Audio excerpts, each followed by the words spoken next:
You're tuned in to Paranormal TV Network, and you're listening to Haunted Moments with Reverend Dr. Theresa F. Koch.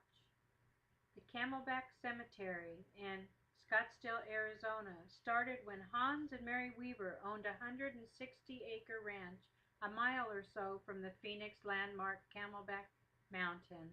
Their lovely daughter Hattie fell in love and married a handsome young poultry farmer, Adolph Frank Koch, in 1915. The families made big plans for the newlyweds' future, but all that came to a halt just 3 weeks after the marriage ceremony. On May 20th, 1915, Adolph suffered a hemorrhage and died, leaving his beautiful bride Hattie a grieving widow. Hattie was devastated. There was no nearby cemetery to bury young Koch.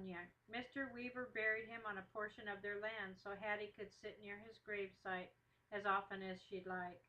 The following year, Hans Weaver dedicated a plot of his land as Camelback Cemetery, thus naming Adolph's final resting place one of Phoenix's first pioneer cemeteries. 2 years later, Hans' lovely wife Mary contracted the contagious influenza and died, and was buried also in the cemetery near her son-in-law. They share the same headstone marker today. Slowly, the tiny cemetery began to flourish. One section of the cemetery is lined in neat little rows of white crosses.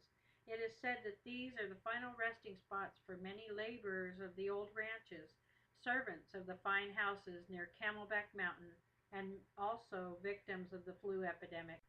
I personally have been investigating this cemetery for some time, and this is one of the most active cemeteries I have come across.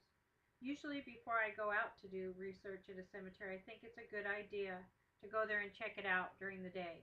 That is, to see if you will need permission to go there at night, or just maybe to let someone know why you are out there at night walking around with your cameras and equipment. On one particular visit to this cemetery, we decided to go to check it out, planning on returning that night. Due to various factors, I have found that we get much better photos at night. Plus, there are usually not as many people around to interfere with an investigation or questioning of your motives. I have learned a big percentage of people have experienced some sort of paranormal activity in their life.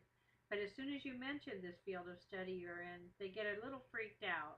You will also find out more people out there who would like to try everything they know to discredit a photograph rather than to accept it for what it is. I've gotten quite used to this.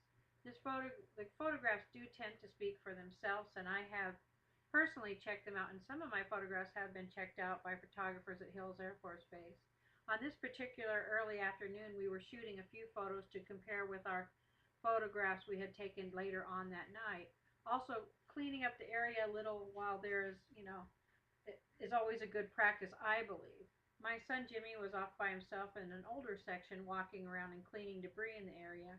He also was born with psychic abilities and tends to tune into the right areas where the spirits are. He's a very sensitive person and very tuned into his surroundings. I could see he was over there cleaning up some debris and talking to what appeared to be thin air from the other side of the cemetery, which made me decide I should take some pictures of him. I was quite amazed at the photographs that I got there that day, and one of them in particular, there's an apparition whose head is peeking up out of the ground directly behind him as he's talking. Listening, you can tell intently to what he has to say. The man who rests there's grave, though not dated, is in an area that appears to be around the early 1900s by the dates on the headstones around him. This photograph in particular was taken early in the afternoon in March. The weather was beautiful, a couple of small clouds, no precipitation, and in the low 70s. On another visit during the day, I captured a young girl standing by her gravestone, and this headstone happens to be right next to the man who's peeking out of his grave. On other occasions, day or night, I have captured various spirits throughout this cemetery, as well as many of the people, investigators I know have also. You are tuned into Paranormal TV Network, and you have been listening to Haunted Moments with Reverend Dr. Theresa F. Koch. Thank you for tuning in.